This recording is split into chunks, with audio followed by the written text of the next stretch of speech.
Boa noite a todos e a todas. Hoje, então, nós vamos para a nossa 35ª webinar, com a presença, então, do Dr. Jaime, que nos falará de alterações metabólicas e ganho de peso no climatério. O Dr. Jaime, então, é vice-presidente da SOGIPA, professor associado do Departamento de Tocoginecologia da Universidade Federal do Paraná, doutor em ginecologia pela USP, membro da Comissão Nacional de Especialização do Climatério e da SBRH, e secretário-geral da Associação Brasileira de Climatério, SOBRAC. Na sequência, a doutora Khadija vai fazer, então, a intermediação das dúvidas, tá? A doutora Khadija, então, ela é membro da comissão, presidente da Comissão de Ginecologia da SOGIPA, tem ampla experiência na área do climatério, é professora doutora do Departamento de Tocoginecologia da UFPR, membro da Comissão Nacional Especializada de Osteoporose da FEBRASGO, e é densitometrista, possui título de atuação em ultrassonografia e ginecologia e obstetrícia. Então, bem-vindo todos. Jaime, então, com a palavra, e depois, na sequência, a gente vai para as perguntas e debates. Então, vamos começar falando um pouquinho sobre obesidade, né? Bom, obesidade, ela é hoje uma doença crônica, né? Então, a gente não pode mais aceitar a obesidade como uns simples quilinhos a mais, né? E a paciente, quando é diagnosticada com sobrepeso, com obesidade, a gente tem que pensar um pouco mais a fundo a respeito do que está acontecendo naquele tecido adiposo que está se acumulando ao longo do tempo, né? Então, ela é reconhecida como uma doença crônica, ela é recorrente, né? Porque diversas pacientes, quase todas as pacientes, quando têm obesidade, elas recorrem ao emagrecimento, muitas delas começam a perder peso, né? Chegam muitas vezes ao peso ideal, porém, quando suspendem os tratamentos que estão sendo feitos, ela então tem aquele reganho de peso que tem consequências deletérias também. E é uma doença progressiva, né? Ela, ao longo do tempo, se não for tratada de forma adequada, ela vai evoluindo e com essa evolução, claro que ela vai trazer cada vez mais fatores de risco importantes aí para a sua saúde, né? Então, a gente não pode esquecer que as células adiposas, elas sofrem dois processos. Elas sofrem processo de hipertrofia e elas sofrem processo de hiperplasia também. E quanto mais essa célula se hipertrofia e quanto maior quantidade de células se apresenta, mais fatores inflamatórios vão sendo criados nesse tecido adiposo, e isso acaba favorecendo a chamada lipotoxicidade, ou seja, esse tecido gorduroso acaba tendo uma descompensação, agindo de forma deletéria para a saúde, né, e com diversas consequências aí do ponto de vista de fatores de risco, principalmente do que diz respeito à saúde cardiovascular. A gente não pode esquecer também que aquela gordura subcutânea é diferente da gordura visceral. A gordura visceral é aquela que representa maior risco do desenvolvimento, da produção de substâncias que são cada vez mais aí deletérias para a saúde, né? Então, como é que a menopausa contribui com esse agravamento, aparecimento da obesidade? A gente sabe que o estradiol, ele tem uma função muito importante em diversos tecidos, em quase todos os tecidos do organismo feminino, né? Então, eu tenho a função lá de manutenção de massa óssea e também massa muscular. Ele tem uma função super importante lá nas células, favorecendo a melhor aproveitamento de glicose pelas células. Ele tem uma função a nível central, né, principalmente no que diz respeito a balanço energético e também controle do apetite. Muitos estudos demonstrando que a falta do estradiol tem efeitos a médio e longo prazo, tanto na função da musculatura lisa dos vasos, né, com a produção inadequada de óxido nítrico, favorecendo vasoconstrição vascular, né? Então, a falta do estradiol, na verdade, é que tem um mecanismo que acaba sendo sinérgico aí às alterações da obesidade. Sem falar que o estradiol também tem uma função super importante na distribuição de gordura, né? Mantendo aquela distribuição de gordura na mulher ginecoide, a falta dele, claro, vai favorecer o acúmulo da gordura abdominal, que é aquela gordura exatamente que tem um perfil metabólico pior do que a gordura periférica. Então, como é que a fome está relacionada com isso, né? Então, a gente precisa entender um pouquinho os mecanismos da fome. Por exemplo, nós temos aquele controle homeostático, né, que é aquele controle que é relacionado pela necessidade do nosso organismo se alimentar, né? Isso para manutenção da vitalidade dos órgãos, da quantidade adequada de substâncias, de minerais, de glicose, etc., e que são necessários para a nossa composição e para o nosso bem-estar, né? Então, esse controle homeostático é aquele controle que tem a sua função natural no organismo quando a gente sente fome, né? Fome que seja com uma ingesta de alimentos necessária para a nossa manutenção do nosso metabolismo, né?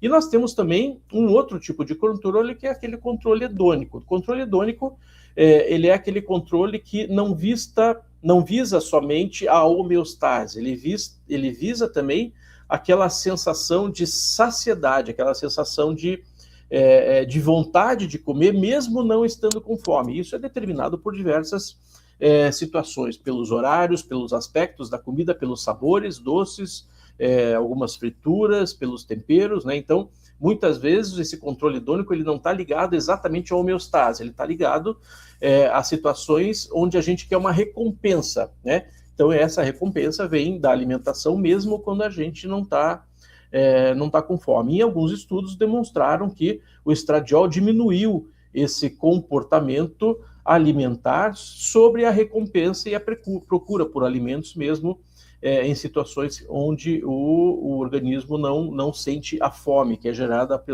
principalmente pelo nosso estômago. E a gente sabe que a menopausa tem um impacto muito grande já na obesidade, né? Então, a gente já comentou algumas dessas situações relacionadas ali ao aumento da gordura e perda da massa magra, menor metabolismo corpóreo, que acaba favorecendo também o ganho de peso, o acúmulo da gordura abdominal.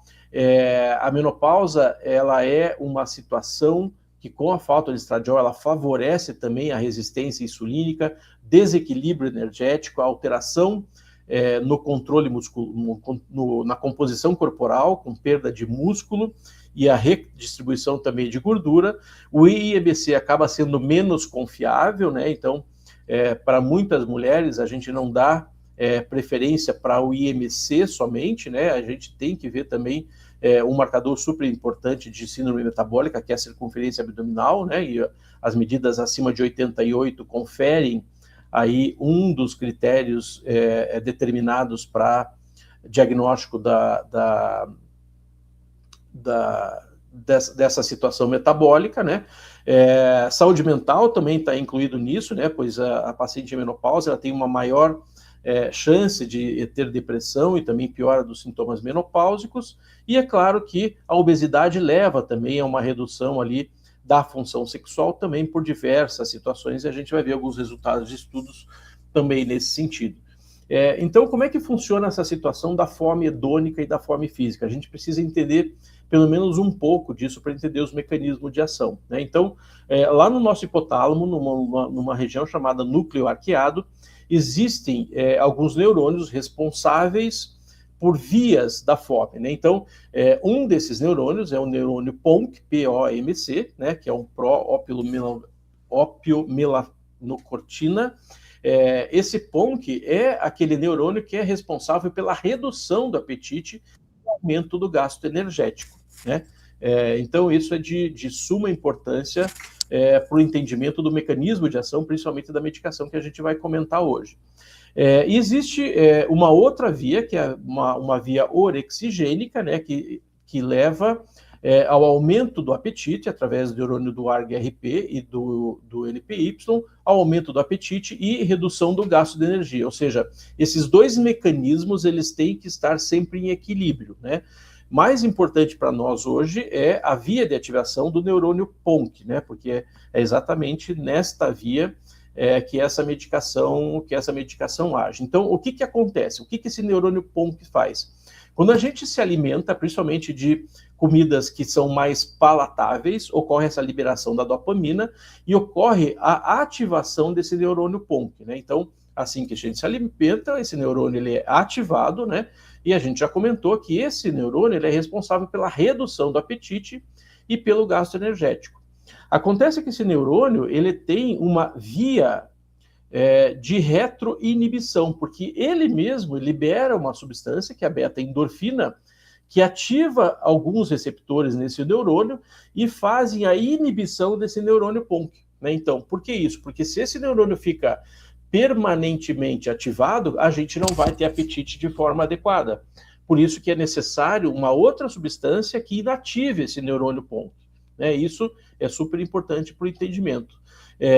E essa inibição acaba gerando esse feedback negativo, onde a beta-endorfina vai inibir esse próprio neurônio PONC, ou seja, dentro de pequenos agrupamentos de célula lá no núcleo arqueado, existe esse controle aí da fome e do apetite relacionados a isso. Então, quando ocorre a inibição desse neurônio PONC, esse freio da saciedade ele é desligado, e daí esse impulso é guiado pela recompensa.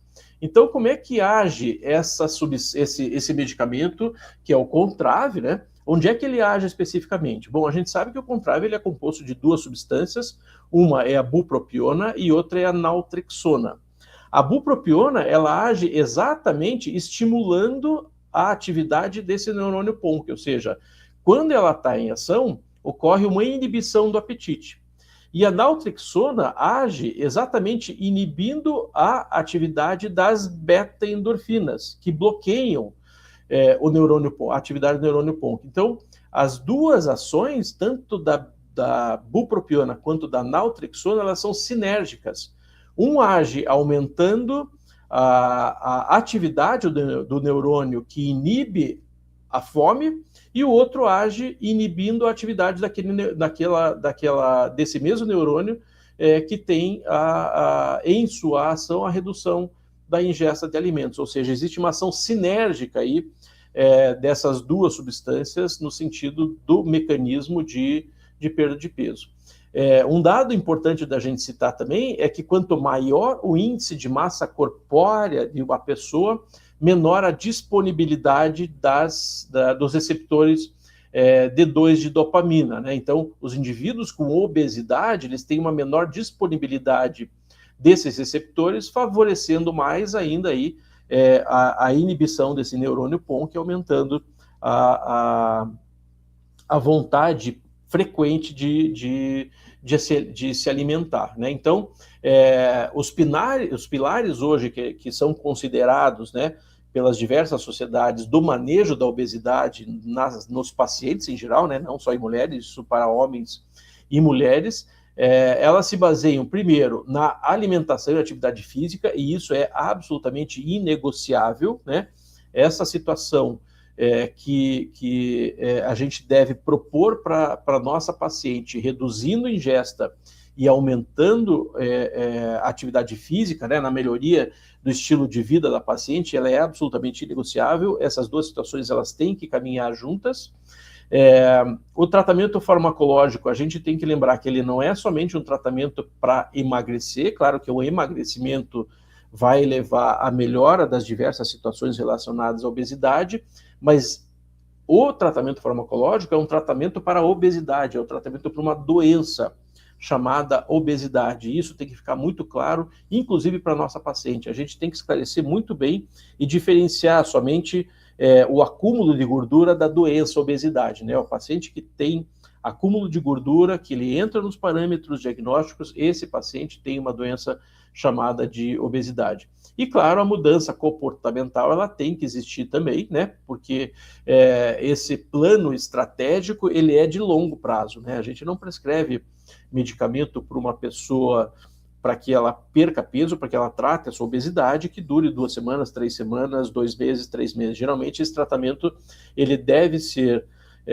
planejado, né? E a paciente deve ser avisada que esse é um tratamento também a longo prazo. Então, de onde vêm essas substâncias, né? Então, a naltrexona, conhecida lá desde 1984, ela foi liberada para dependência de álcool, né? E também para prevenção da dependência de opioides, né? Então, ela tem aí vários anos de mercado que dá uma certa segurança na utilização dessa substância, não é uma substância nova.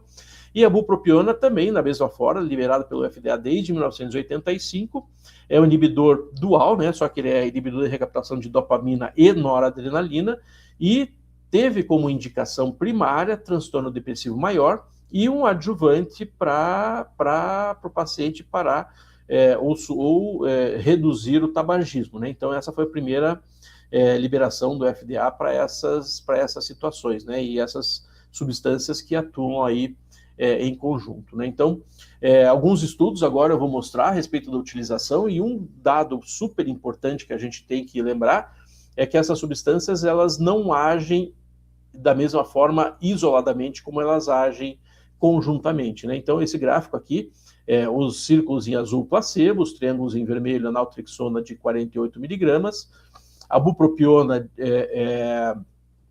quando foi utilizada, gerou até uma perda de peso, tanto que a bupropiona, quando os agentes anorexígenos ainda não estavam no mercado, né, a bupropiona ela foi muito utilizada off-label, né, para tratamento da obesidade, para perda de peso, mas o tratamento conjunto da naltrexona com a bupropiona, o que a gente vê aqui, que ele favorece um ganho de peso que é o dobro daquele ganho de peso proporcionado pela droga, pela bupropiona, isoladamente, né? Ou seja, o tratamento ele deve ser conjunto, lembrando também que a naltrexona ela tem um sistema de liberação prolongada, o que modifica aí essa biodisponibilidade, né? Melhorando a distribuição e o metabolismo, que favorece aí a perda de peso das pacientes, né? Ou seja, a perda de peso só com a bupropiona, ela não é suficiente para a perda de peso que o paciente necessita. No ano passado foi publicado esse artigo nos arquivos de endocrinologia e metabologia, né, nos arquivos que são o artigo da Sociedade Brasileira de Endocrinologia, e esse artigo ele visou caracterizar uma escala de fenótipos de comportamento alimentar. O que é isso, né? Então, eles, de acordo com o comportamento alimentar dos pacientes que tinham algum tipo de situação que levasse a uma alimentação não favorável, eles foram divididos mais ou menos em 5 subescalas, ou seja, aquela fome hedônica que a gente já comentou, que é principalmente relacionado pelo mecanismo de recompensa, a alimentação compulsiva, ou seja, aquele paciente que enxerga a comida e ele vê aquilo como uma necessidade naquele momento de se alimentar, e essa alimentação geralmente não é em pequena quantidade. Tem aquele hiperfágico que às vezes ele não come fora de hora, mas sempre que esse paciente ou essa paciente se alimenta, ela come de maneira exagerada, muito além da saciedade. Aquele comportamento desorganizado, ou seja, aquela pessoa que não tem um critério de organização para se alimentar nos momentos onde ela deve se alimentar, café da manhã, lanche, almoço, lanche, jantar, né, ou 3 ou 5 refeições ao dia, mas não existe uma organização do ponto de vista alimentar. E aquele paciente que tem um comportamento emocional, ou seja, situações ali emocionais que fazem com que esse paciente ou essa paciente se alimentem compulsivamente.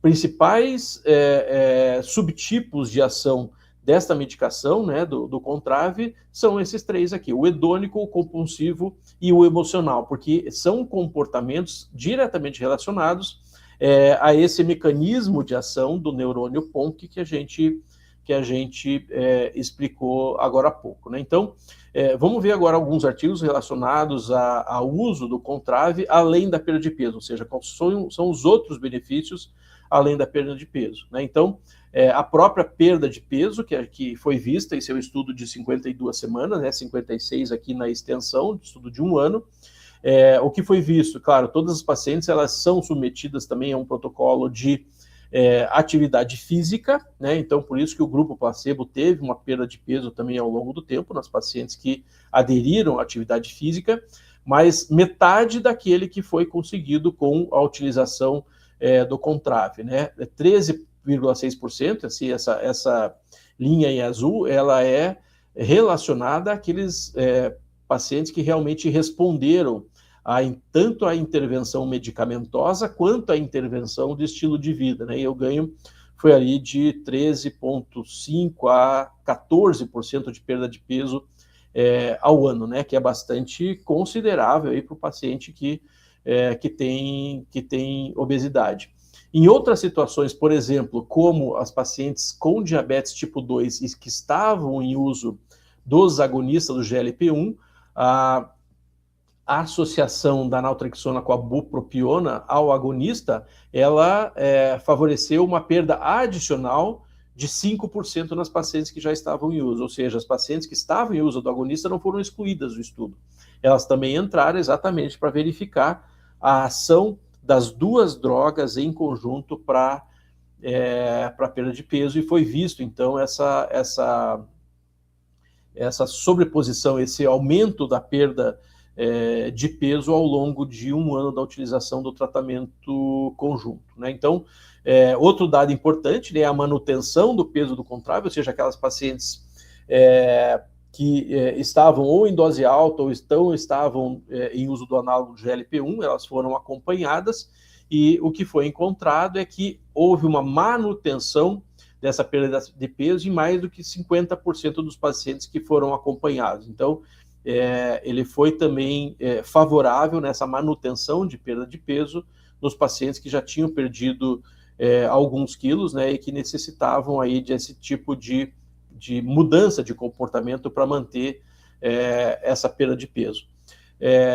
Importante também essa alteração dos parâmetros cardiometabólicos, né, então a redução ali no comparativo com o placebo, a redução dos triglicerídeos, né, aumento do HDL, não muita diferença ali na proporção LDL-HDL, mas esse aumento do HDL é algo bastante significativo, ou seja, vale lembrar que todas essas diferenças foram significativas em comparação ao grupo placebo, e uma redução também da circunferência da cintura, né, que também é um dado super importante, um parâmetro super importante naquela paciente com síndrome metabólica. Melhora também na hemoglobina glicada, 50% dos pacientes que foram tratados, eles atingiram a meta que é determinado pelo ADA, né, que é a Associação Americana de Diabetes, com uma hemoglobina glicada abaixo de 7. Né? Então, geralmente, no paciente com diabetes tipo 2, a meta estabelecida que a gente deve dar para o paciente com diabetes tipo 2 é em torno de 7, abaixo de 7, né? E 50% dos pacientes usuários tiveram aí essa redução. O Contrave também apareceu como um medicamento que melhorou significativamente o comportamento alimentar e também o craving. O que é o craving? O craving nada mais é do que aquela fome hedônica, só que é aquela fome hedônica com intensidade, ou seja, quando o paciente ele enxerga o alimento, ele tem que compulsivamente ir atrás desse alimento para ele ficar saciado, né? Então o craving é o extremo da fome hedônica, né? Então ele não entra dentro daquela classificação que a gente demonstrou, porque ele é uma sobreposição da fome hedônica, somente com mais intensidade. E os parâmetros utilizados para avaliar isso foram favoráveis também à composição ali do Contrave, 32 de naltrexona e 360 de bupropiona, né? Melhora do perfil compulsivo também, né? Então, esse é um estudo que demonstrou bem isso quando comparado, né? O PWL é o comportamento de estilo de vida, né? Associado a naltrexona com a bupropiona, e a taxa em que foi associada essa remissão desse transtorno compulsivo alimentar foi de quase 60%, né? Lembrando que, para esse estudo, taxa de remissão ela foi definida como 0 episódio de compulsão alimentar no último mês, né? Então, ou seja, o paciente em uso não teve nenhum episódio de compulsão alimentar, e a porcentagem de pacientes que alcançou esse 0, né, de episódios foi de quase aí 60% das pacientes usuárias dessa medicação, né? Esse é um estudo que fala a respeito da composição corporal, e esse é um dado bastante interessante realmente, né? A maioria das pacientes incluídas no estudo, elas tinham idade que girava em torno mais ou menos da idade da transição menopausal ou menopausa, né? E o que foi encontrado aqui é que, claro, a perda da massa gorda, né, um termo meio ruim, mas enfim, é assim que é chamado na literatura, mas a perda da massa gorda ela foi significativa, né, quando comparado ao grupo placebo. Se perdeu massa magra também, né, mas numa proporção muito menor, né, e não é isso que a gente vê com, por exemplo, os análogos de GLP-1, onde a massa magra é perdida também com bastante frequência. E quando foi avaliado exatamente a composição corporal em termos de percentual de massa magra, o dado interessante é que esta medicação ela foi capaz de preservar a massa magra, né? Então, quando na composição corporal, claro, a perda existe, mas na porcentagem de massa magra pré e pós-tratamento, ela foi mais ou menos a mesma, né? Então, a gente vê o comparativo aqui das usuárias do medicamento, onde a massa magra ela permaneceu quase ali a mesma na composição corporal, né? Muito diferente daquilo que é visto ali com os análogos do GLP-1, né?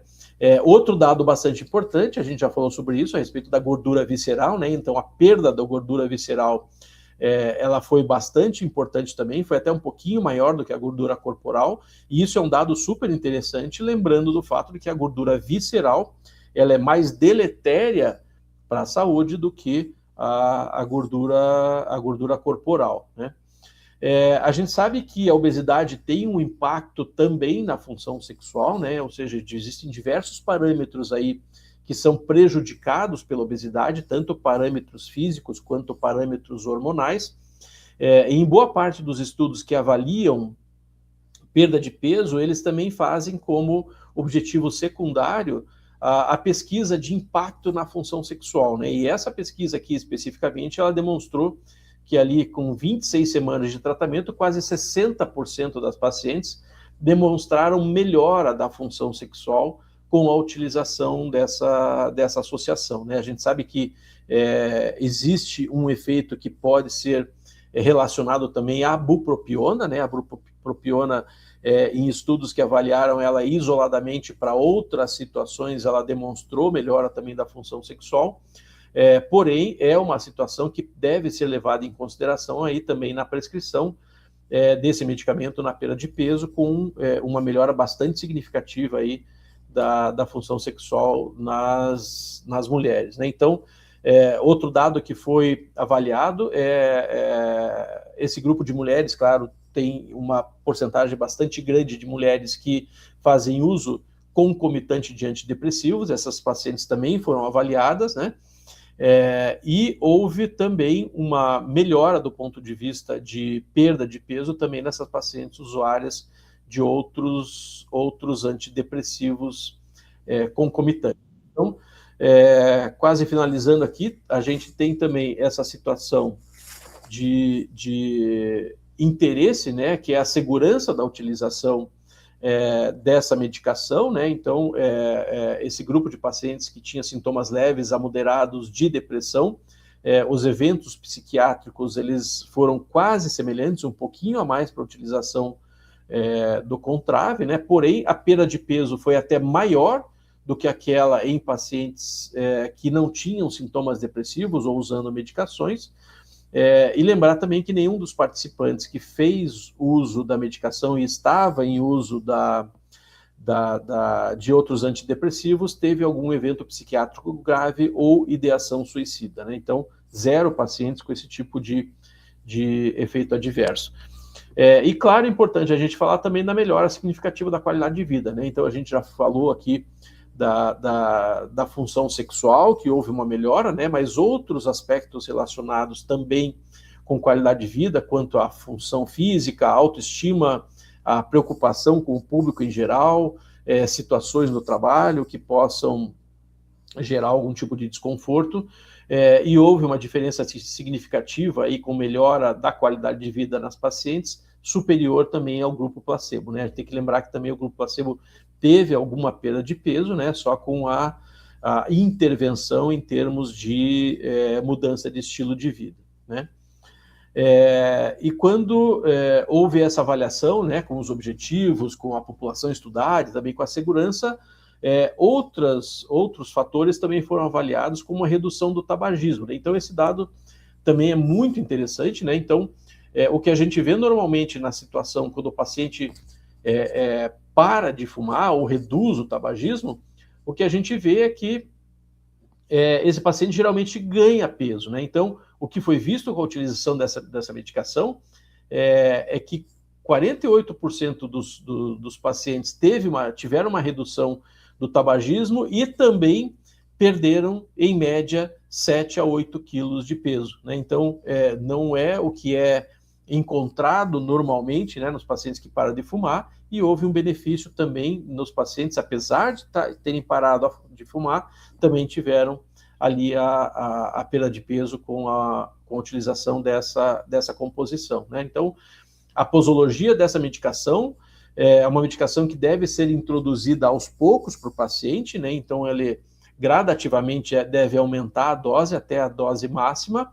Na primeira semana, 1 comprimido pela manhã, na segunda semana, 1 pela manhã e outro à noite, terceira semana, 2 pela manhã e 1 à noite, até chegar na dose recomendada de 2 comprimidos pela manhã e 2 comprimidos à noite é o ideal. Existem pacientes que vão melhorar com 3 por dia ou com 2 por dia, podem existir sim, né? O recomendado e onde os estudos foram baseados foram na dose plena, né? De 2 comprimidos pela manhã e 2 comprimidos à noite também, né? A gente sempre deve comentar a respeito de contraindicações, né? Então, existem aqui algumas listadas: hipertensão não controlada, transtorno convulsivo, insuficiência hepática ou renal, alguns tumores do sistema nervoso central, antecedentes de bipolaridade, produtos que já contêm ou bupropiona ou naltrexona, bulimia ou anorexia, uso de agonistas opioides, pacientes que estavam sendo submetidos à descontinuação do alcoolismo ou utilização de barbitúrios, os antiepiléticos, etc., e também a utilização concomitante com inibidores da monaminoxidase também tem como contraindicação a utilização dessa combinação de medicamentos, né? Então, para finalizar essa parte da aula, né, essa é a diretriz da ABESO, diretriz que foi publicada no ano passado, lembrando que obesidade é uma doença e é uma doença crônica, né? Então, algumas diretrizes, né, que a ABESO coloca, né? Então, a farmacoterapia está indicada para aquelas pacientes com índice de massa corporal acima de 30 ou acima de 27 com comorbidades, sempre com mudança de estilo de vida junto, né? E a farmacoterapia é um adjuvante bastante importante aí nessa combinação. A escolha do tratamento depende de vários fatores, né? Perfil clínico, da potência do medicamento, segurança, custo e acesso, do perfil alimentar de cada paciente, isso deve ser investigado durante a consulta, né? A redução da gordura, né? No sentido de melhorar as comorbidades e qualidade de vida, e como meta inicial, uma perda de peso de pelo menos 10% do que a paciente tem, né? Então, lembrando só, né, que essa composição ela atua tanto no controle do apetite como também do comportamento alimentar. E também lembrar que nem todo paciente tem acesso ou tem indicação para as terapias de alta potência que a gente conhece, né? Então, a menopausa é um ponto metabólico e emocional, né, que pelo fato do hipoestrangenismo, ela tem outros fatores aí que podem levar ao ganho de peso. As alterações de humor e redução da libido também coexistem com a obesidade. Existem opções farmacológicas que podem impactar não ao peso, mas algo que vai além do peso, né, como comportamento alimentar, humor e disposição. E o desfecho ele não deve ser só emagrecimento, e sim também a qualidade de vida e a funcionalidade ali da paciente, né? Então, essa seria meu último slide a respeito desse assunto. Eu queria tocar num outro assunto muito rapidamente, que é o hipotireoidismo, que é uma situação também que a gente encontra com bastante frequência no nosso consultório. Então, para tornar essa parte da aula um pouco mais prática e direta, né, eu trouxe aqui um caso clínico, né, de uma paciente que veio a consulta, né, procura por fadiga progressiva, sonolência, constipação, pele seca, um ganho de 6 quilos em 8 meses. Ela refere intolerância ao frio e ciclos menstruais mais intensos, né? Então, só pela anamnese, a gente já pensa, claro, primariamente num possível hipotireoidismo, né? Então, quando a gente leva em consideração toda essa situação, né, do ganho de peso, dos sintomas que a paciente está apresentando, história familiar com a mãe com hipotireoidismo, todos esses fatores levam a gente a pensar realmente que a paciente possa ter um hipotireoidismo, porém a história não é diagnóstica, né? A gente precisa realmente do teste laboratorial para fazer diagnóstico numa paciente como essa. Vale a pena lembrar também que a idade da paciente é uma idade também onde a prevalência do hipotireoidismo vai aumentando. Quando a gente vai para o exame físico, né, a gente vê ali uma paciente com uma bradicardia relativa, né, que também acompanha o hipotireoidismo, um IMC de 29, na palpação de tireoide, ela tem aquela tireoide, né, um pouco mais com um padrão mais endurecido, né, que leva a gente a pensar de uma inflamação crônica, né, não tem nenhum sinal compressivo, né, cervical também, que possa estar incomodando a paciente, né? Então, fatores ali que nos fazem pensar realmente no hipotireoidismo. Nos exames laboratoriais, a gente encontra lá um TSH de 18, né, os valores de referência estão ao lado, um T4 reduzido, né, um T4 livre reduzido, um anti-TPO elevado, né, que é o que a gente encontra, né, o anti-TPO, ele é um hormônio que está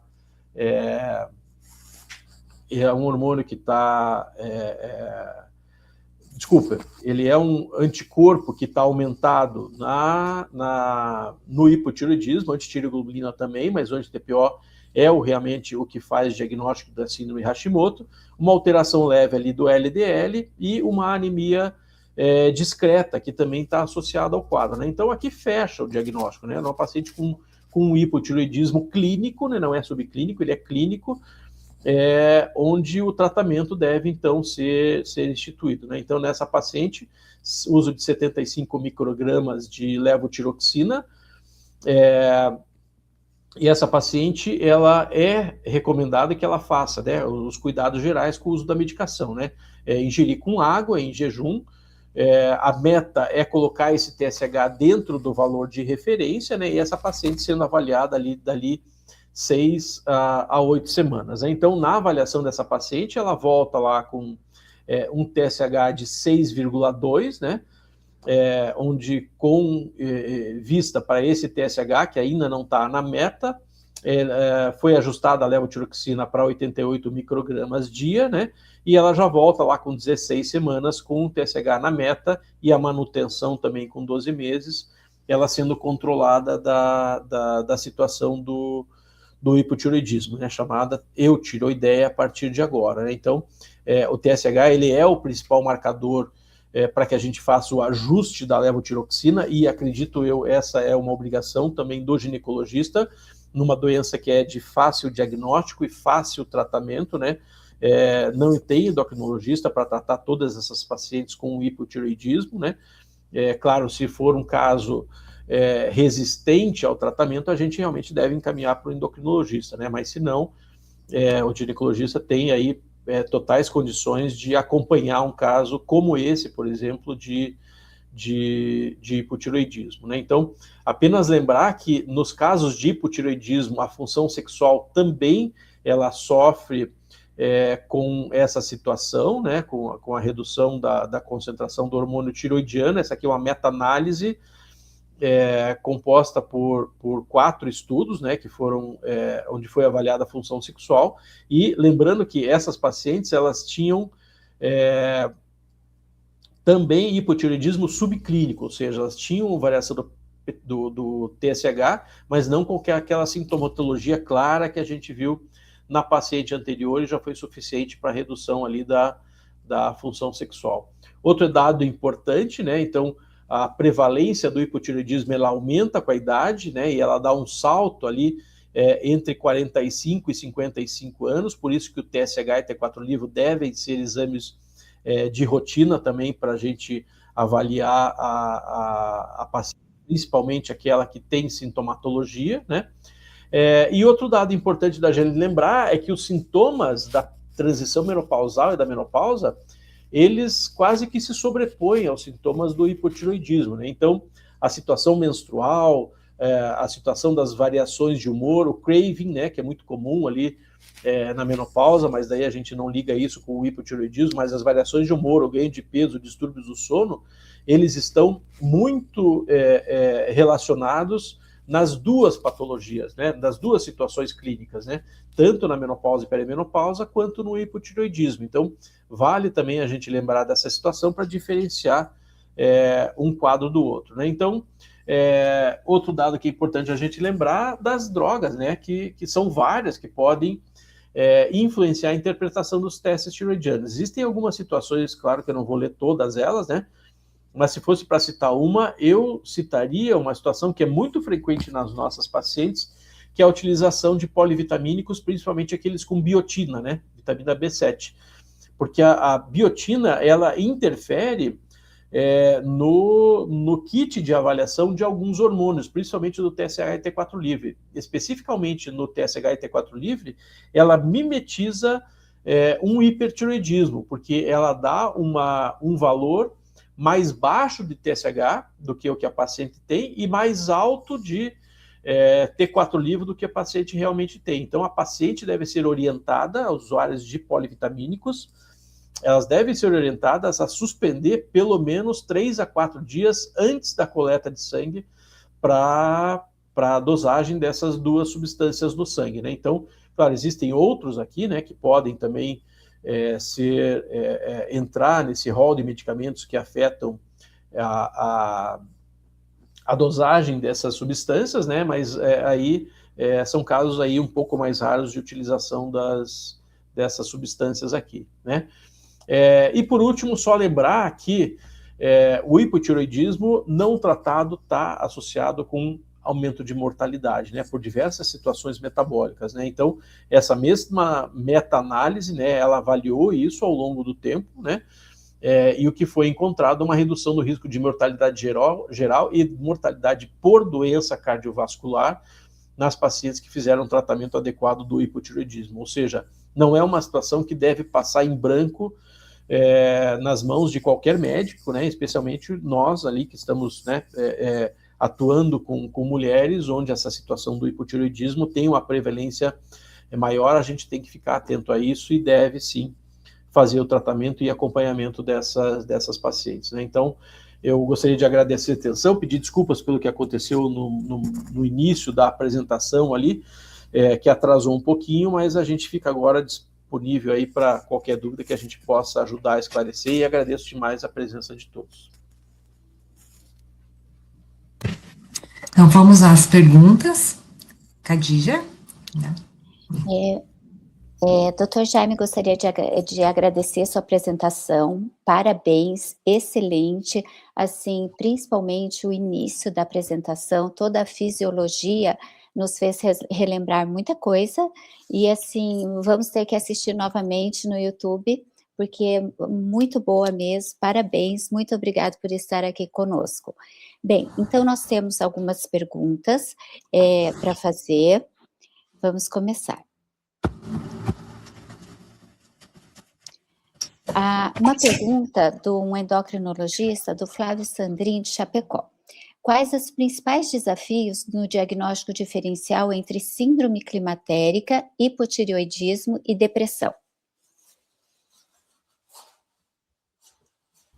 Flávio, excelente pergunta, né? Mas eu acho que boa parte do diagnóstico diferencial vem da nossa anamnese, né? Então, a nossa anamnese vai ajudar a esclarecer boa parte dessa sintomatologia em termos de, primeiro, pensando na paciente climatérica, ela estar aí nessa fase, né? Isso já é um bom sinal de que as alterações de humor e mesmo sintomas depressivos, né? A gente tem que diferenciar aqui depressão de sintomas depressivos. Os sintomas depressivos, principalmente na transição menopausal, eles são muito frequentes. especialmente naquelas pacientes com histórico de depressão, e mais ainda naquelas que tiveram histórico de depressão pós-parto, né? Então, essas pacientes, elas têm realmente uma prevalência maior pelas flutuações hormonais de apresentar sintomas depressivos, né? Então essa é uma situação. As alterações de humor na paciente com hipotireoidismo, elas sempre vêm associadas às outras situações, né? Se fosse para a gente fazer ali um escalonamento do que acontece primeiro no hipotireoidismo, né? A progressão dos sintomas, ela é lenta ao longo do tempo, ela não é insidiosa na maioria dos casos, né? Então, o tempo de aparecimento dos sintomas e o quanto esses sintomas estão piorando ao longo do tempo também. Ajuda também a gente diferenciar as alterações de humor no hipotireoidismo. E a própria depressão, geralmente a gente já tem aí do histórico, né? E a anamnese também vai nos favorecer em termos de alguns questionamentos que a gente faz para pacientes com situações relacionadas ao dia a dia, à vida diária, ao relacionamento, a situações ruins que eventualmente acontecem na nossa vida, que podem levar aí a um quadro depressivo. Mas eu acredito que o diferencial ele vem principalmente ali da anamnese, da exploração do quadro diagnóstico durante a anamnese. E claro, no hipotireoidismo a gente tem aí a confirmação diagnóstica que deve ser feita pelos exames laboratoriais. Lembrando que elas podem ter a depressão ou sintoma depressivo pode também ser multifatorial, né? A gente pode estar frente ao paciente climatérica com alteração de humor e também uma paciente com hipotireoidismo com alteração de humor, né? E daí é o tratamento que vai nos ajudar a reduzir essa sintomatologia. Uma questão que foi muito importante aqui foi exatamente isso. O senhor já nos esclareceu, mas eu gostaria, assim, de pontuar na prática clínica, sintomas climatéricos das manifestações do hipotireoidismo, de uma forma, assim, muito e muito rápida. Por exemplo, o áudio não está muito bom para mim, não sei se é só para mim. Tem muito tempo.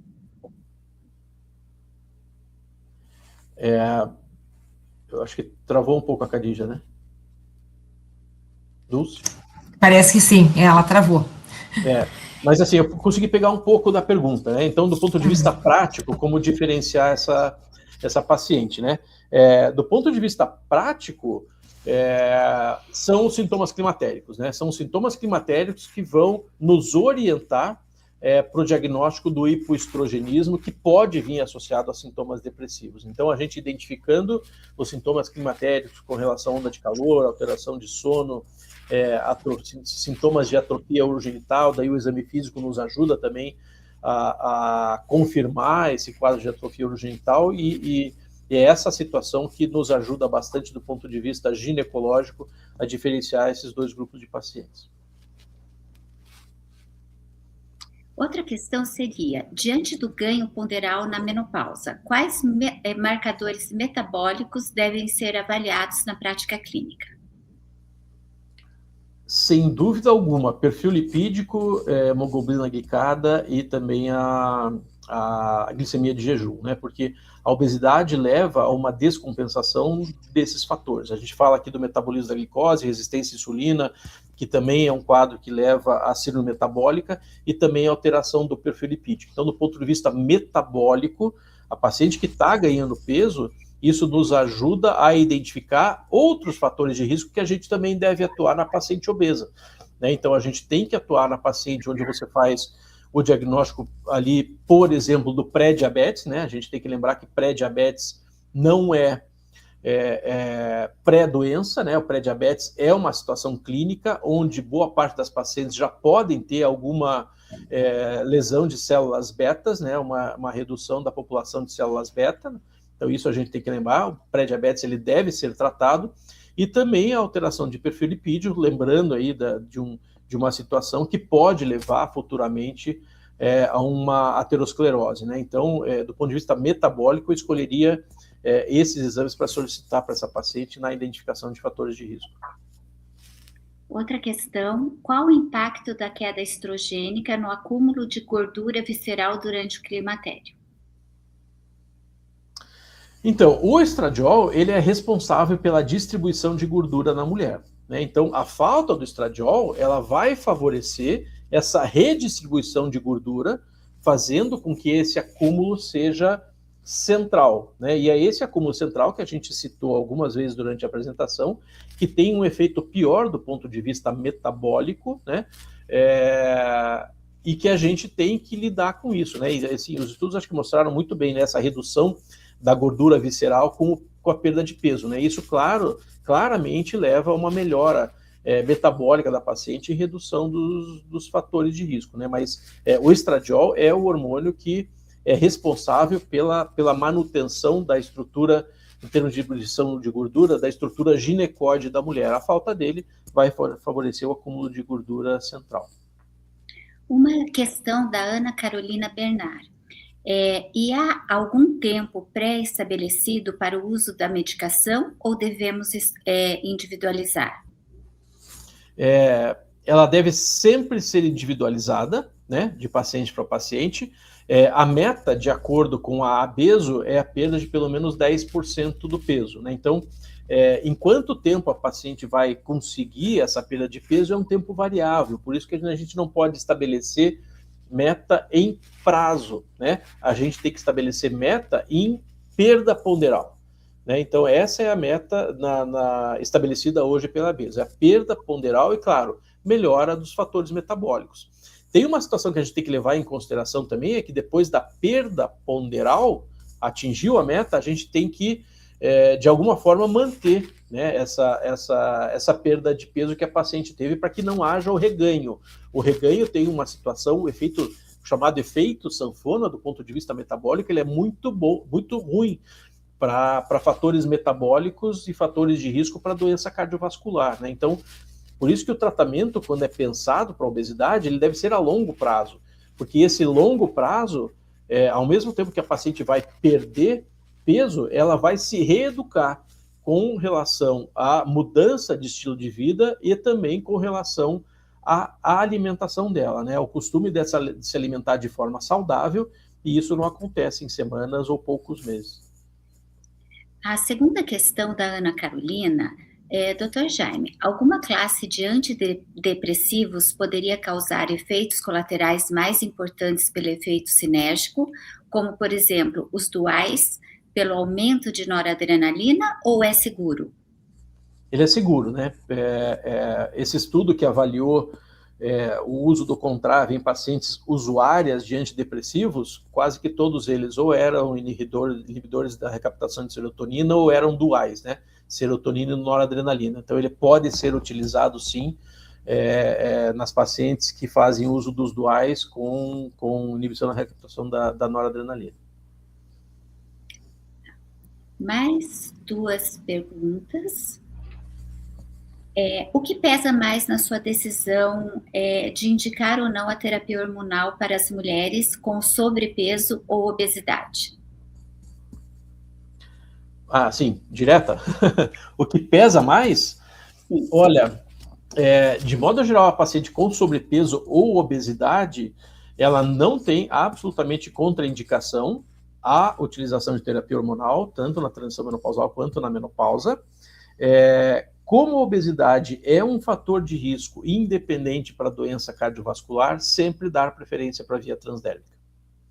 Então, essa seria a ressalva que eu faria para as pacientes diagnosticadas com obesidade, mas absolutamente não é uma contraindicação para a utilização.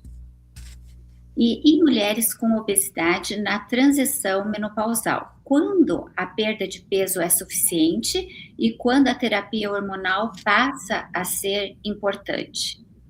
Sempre, né? Sempre. A terapia hormonal é sempre importante naquela paciente sintomática, né? Eu acho que a gente bate um pouco de frente com a pergunta anterior, né? Que é alcançar aquela meta proposta para aquela paciente, né? Então, muitas metas, eventualmente, são atingidas sem a gente pensar especificamente na obesidade, que a gente tem que ver também que a gente tem pacientes com sobrepeso, onde a perda de menos de 10% já vai fazer com que essa paciente chegue no índice de massa corpórea adequado, ali entre 20 e 25. Né? Então, nem sempre são necessários os 10% de peso. Né? Certamente na obesa, esses 10% vão ser necessários, mas na paciente com sobrepeso, nem sempre. Lembrando que índice de massa corpórea, ele ainda é utilizado e é citado em diversos estudos aí, inclusive novos estudos de avaliação, né, e de classificação da obesidade, né? Então, a gente sabe que existem outros fatores, tem muitos pacientes aí com massa magra muito alta que vão atingir níveis de índice de massa corpórea elevados e não são obesos, né? Então, claro que não é o único fator o índice de massa corpórea, mas a gente está falando aqui de um grupo de pacientes com massa gorda elevada, né? Daí sim o índice de massa corpórea ele se ajusta muito bem para a identificação dessas pacientes e para identificar meta de tratamento também para essas pacientes. Professor Jaime, gostaria muito de agradecer as suas explicações, passar todo o conhecimento para nós, e gostaria de saber se o senhor gostaria de deixar a sua mensagem final, que seria muito importante para o nosso dia a dia do consultório. Deixa só aparecer uma perguntinha agora ali, vamos responder, acho que fica a última daí. Tá vendo? Não tô... Tá vendo? Eu consigo ler aqui.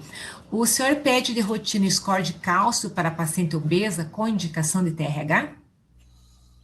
Só pela obesidade, não, né? Então, assim, se essa paciente tem algum outro fator de risco, é uma paciente com dislipidemia crônica, se é uma paciente já em uso de estatina a longo prazo, doses altas de estatina, a paciente onde foi muito difícil alcançar a meta planejada de LDL para ela, né? Então essa é uma paciente onde o score de cálcio pode ajudar, né? Eu acho que o ginecologista pode sim solicitar esse exame, mas eu acho que muitas vezes para uma paciente de alto risco cardiovascular por aterosclerose, essa é uma paciente que deve ser atendida em conjunto com o cardiologista, né? Então, eu acho que ele pode pedir, a depender dos fatores de risco que essa paciente tem prévios, né? Mas se você está frente a uma paciente de alto risco para aterosclerose, ou mesmo portadora de aterosclerose, já com algum grau de obstrução de vasos, é uma paciente para a gente ver em conjunto com o cardiologista. Então, finalizando, o senhor gostaria de deixar uma mensagem? Eu gostaria de agradecer, né, o convite da Sojipa, né, da qual eu sou vice-presidente também. Dulce, obrigado pelo convite. Agradecer também para a Merck, né, pelo patrocínio que ela deu para a sociedade. Desejar uma ótima noite a todos, agradecer a presença de todos, né? Não sei quantos tem, porque a gente não tem aqui noção de quantos tem assistindo, né? Gostei muito das perguntas, as perguntas já nos dão uma noção de que a aula foi assistida, pelo menos boa parte aí por todos, né? Então fico muito feliz com a presença de todos vocês e uma excelente noite a todos e a todas. Então, para finalizar, eu agradeço, né, o Jaime e a Khadija, que são parceiros aí da sociedade, e a Merck também por estar disponibilizando a gente fazer esse conteúdo para vocês, tá? Boa noite a todos. Boa noite.